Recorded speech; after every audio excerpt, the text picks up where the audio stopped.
Hello, I'm Sister Sonia.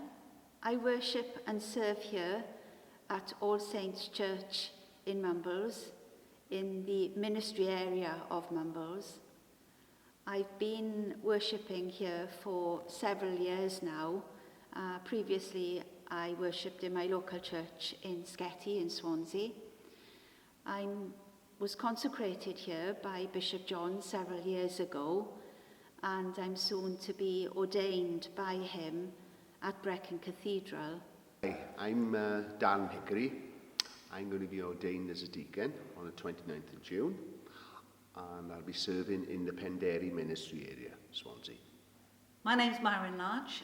I'm the curate in the St Catwg Ministry Area, which is based around here in Crickhowell, in the Usk Valley, and so my ministry area goes all the way up to Brecon Cathedral in the heads of the valleys, up to Cwmdu and Tretawa, the Vale of Brunei, Patricio, and then also St Catwg, and Gilwen. So it's quite a widespread ministry area. I've always had faith.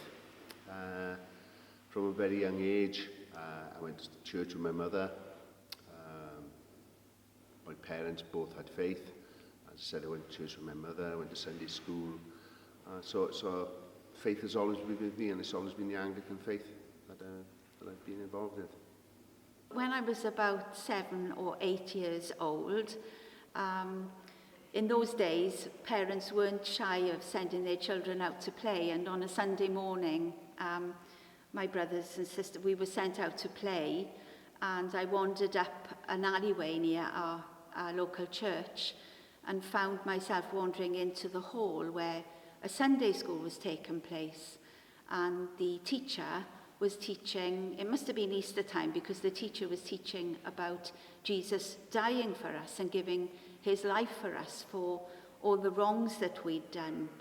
And later on at lunch, my father, who sadly was an atheist, asked me what I'd been doing that morning. So I just came out with a statement that I just met Jesus, and that it didn't matter now if I did anything wrong. No one could punish me because Jesus had died for me. Just for me, mind, not the rest of the world, but that was just a sort of child's take on it. And I've been in faith ever since. I was a guest at the Liabi community in Devon. I was in my mid-20s. I was there for a creative arts weekend, and I had a very direct sense that God was calling me to come and serve at the community. I spent 2 years there. I learnt quite a bit about being a worship leader, a musician, which was at that point what I felt was my ministry within the church, using my skills as a piano player and a singer. And so I became a lay worship leader there. And I was also a cook, and I learned quite a bit about cooking too. I left there after about 2 years. I came back to Wales to get married. But as I was leaving, the warden said to me, Mairwen, he said, I think God is calling you to ordained ministry, and I think you should follow that calling. And I said, no, I'm really not good enough for that, and God couldn't possibly use me. And that was it. And we moved back to Wales, got married, had children, but still there was this niggle that we were very much part of the church family here in Crickhowell at that time. We were all part of leading worship. The children too used to play in church. And I pursued the call, and I trained as a reader. I spent 15 years or so as a licensed reader. I spent 6 years as a children and families worker at the same time, and still it was very much a family commitment. But behind this all, there was a sense that God was calling me forward, and that he wanted more, and that ordination was going to be the next step. Going back in 2016, I just wanted to explore my faith that little bit deeper and delve deeper into it.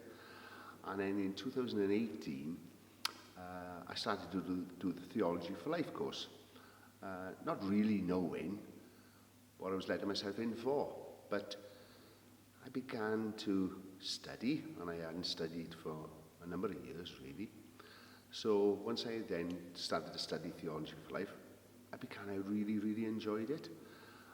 And it was one of those that, we'll do a term, and then there's 2 terms, and then there's 3 terms.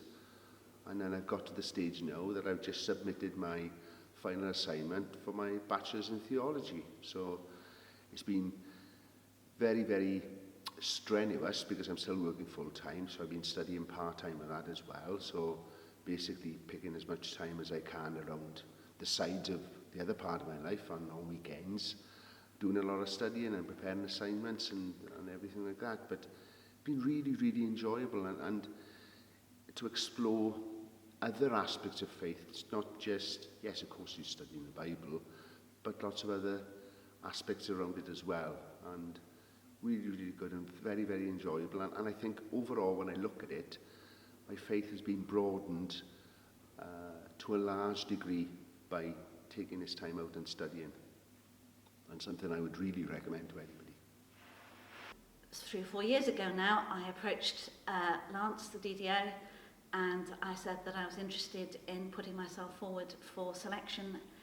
And so here I am. I was thinking at that point that it was going to be a call to a non-stipendiary ministry. I went to provincial selection panel, and they said that they felt that there was a calling to a stipended ministry. And when I actually went to see Bishop John, he was very keen for me to go full-time.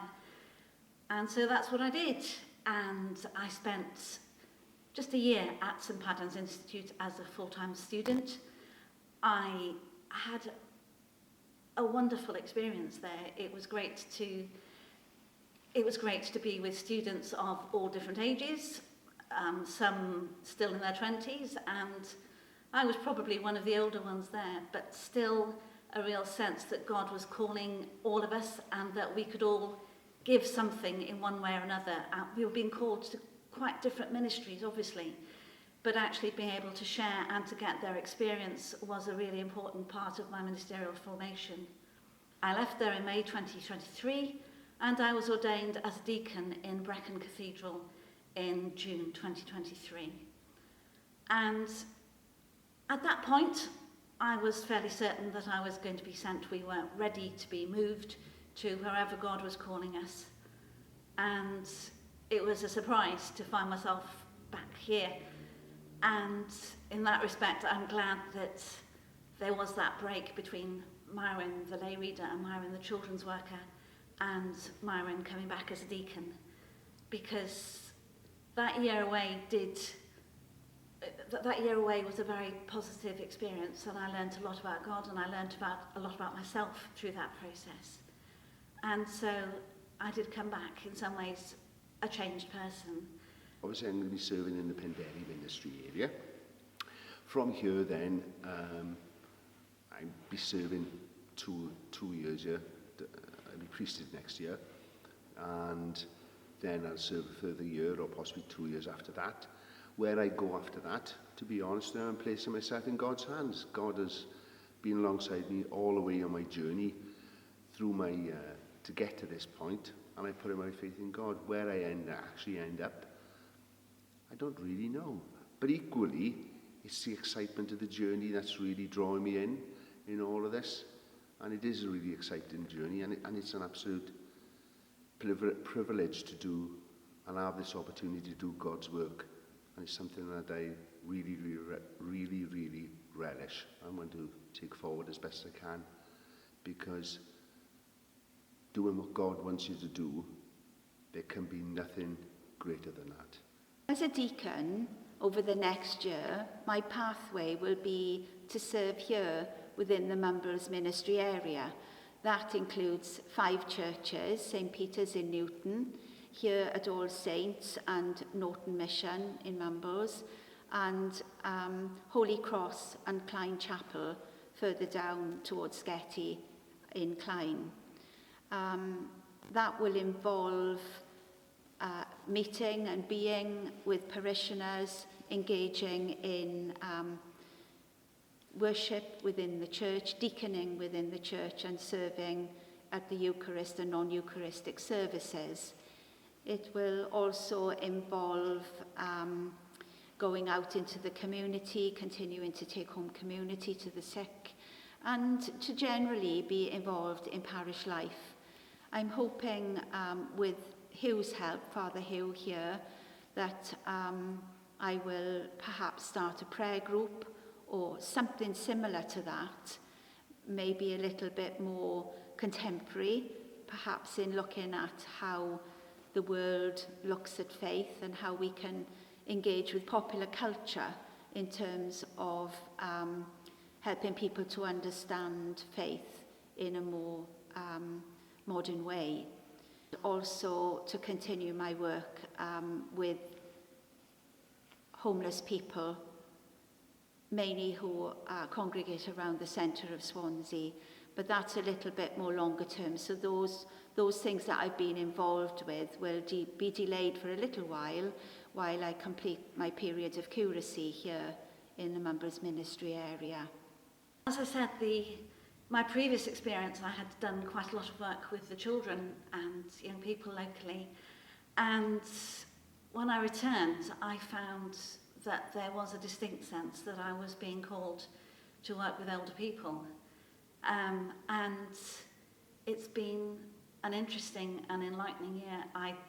On placements last year, I had been working in a local care home, and then here I'm working on a regular basis in 3 different care homes in the area.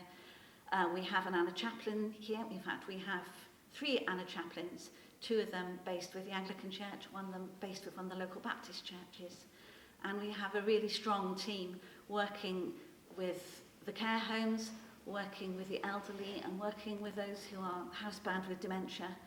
And that has been a real eye-opener for me in this last year. And I have found God breaking through in the most wonderful ways as we've been sharing in worship, as I've been praying with people with dementia, when all of a sudden the eyes lighten and there's an amen, and they join in with the Lord's Prayer, and it's obvious that the seeds of faith have been sown many, many years ago and are coming back to life, and they're still there, and God is still at work, even when God seems so far away from these situations sometimes. So that's been a really profound effect, and a ministry which I'm hoping to continue with through into my priesthood. And also, I think one of the things that I've not really explored in my ministry either is where my Welshness actually comes in this. For 25 years I taught in the Welsh medium sector. I'm a fluent Welsh speaker, and I'm interested to see, as I go on, what God is calling me to in terms of working through the medium of the Welsh language. Because for me, my faith has always been through English-speaking liturgy, and so that one of the challenges that lie ahead too is what God can do with the Welshness of me.